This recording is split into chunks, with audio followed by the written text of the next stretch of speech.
Har vi også lov til at se turen rundt i finalen på YouTube? Ja. Super! Altså YouTube, og så var det Lindved. Det er bedst. Det er simpelthen der, man kan se det. Der bliver det uploadet. Jeg synes, det er lidt cool. Og turen sidste år, den ligger der også, ikke? Jo. Det ved jeg, den gør. Jeg har set den. Hvis ikke jeg har set den, så var det sidste år, der havde vi sådan et lukket rum, man kørte igennem. Og der, hvis I tænker, hvad skete der egentlig, da Emil han crashede derinde? Det kan I faktisk se på den video. Er det ikke rigtigt? Jo. Fantastisk. Er I klar til at vinde, drenge? Ja! Hvad er det så, I skal for at vinde, tror I? Løb hurtigt. Det lyder som en rigtig god idé. Tag godt imod Team Kult. Lindved. 3, 2, 1, nu! Så er vi afsted. Emil som driver.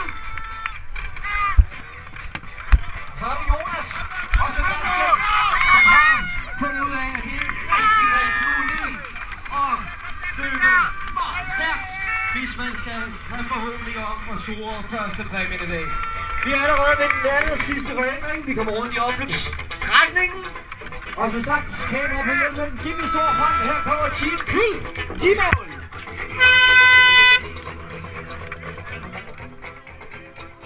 Det var vores tredje finalist. Lad os få det næste team på banen.